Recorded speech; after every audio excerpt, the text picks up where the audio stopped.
Hi friends, నేను మీ సాయి ప్రసన్నని. ఈరోజు మన ఛానల్లో మరి ఒక ఇన్ఫర్మేటివ్ వీడియోతో మీ ముందుకు వచ్చానండి. అదేంటంటే, రాత్రి సమయంలో చెట్ల నుండి ఆకులు పువ్వులు కొయ్యకూడదని అంటారు.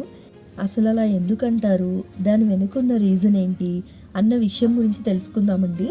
అంతకంటే ముందుగా మన ఛానల్ని ఎవరైనా ఫస్ట్ టైం చూస్తున్నట్లయితే ప్లీజ్ సబ్స్క్రైబ్ చేసుకోండి. హిందూ మతంలో చెట్లు మొక్కలను కూడా మానవులు జంతువుల వలె జీవులుగా పరిగణించబడతాయి. అన్ని ఇతర జీవుల వలె చెట్లు మొక్కలు కూడా ఉదయం నిద్రలేచి సాయంత్రం విశ్రాంతి తీసుకుంటాయని కూడా నమ్మకం. నిద్రలో ఉన్న వ్యక్తిని ఎటువంటి కారణం లేకుండా లేపడం సరికాదని, పాపమని భావించినట్లే. సాయంత్రం తర్వాత చెట్లు మొక్కలు కూడా నిద్రపోతాయని నమ్ముతారు.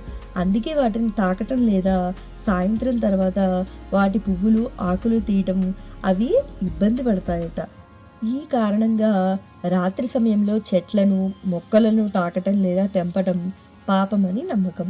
అనేక చిన్న జంతువులు, పక్షులు, కీటకాలు చెట్ల మొక్కలపై నివసించడం మరొక కారణం. ఆ జీవులు ఉదయం సమయంలో తిండి పానీయాల ఏర్పాటు కోసం బయటకు వెళ్ళి సాయంత్రం అలసిపోయిన తర్వాత విశ్రాంతి కోసం, నిద్ర కోసం చెట్లపైన కట్టిన గూడులకు తిరిగి వెళ్ళిపోతాయి. అటువంటి పరిస్థితుల్లో రాత్రివేళ చెట్లను మొక్కలను తాకటం లేదా వాటి పువ్వులు ఆకులను కోసే సమయంలో వాటి మీద ఉన్న జీవుల నిద్రకు భంగం కలుగుతుంది. కనుక రాత్రి సమయంలో చెట్లను మొక్కలను తాకటం లేదా కట్ చేయటం అనేది చేయకూడదు. సాయంత్రం లేదా రాత్రివేళ పూలను కట్ చేయకపోవడానికి మరొక మతపరమైన కారణం ఏమిటంటే, చాలా వరకు పువ్వులు ఉదయం పూస్తాయి, సాయంత్రం సమయానికి అవి వాడిపోతాయి. దేవుళ్లకు వాడిన పువ్వులను సమర్పించడం నిషేధం.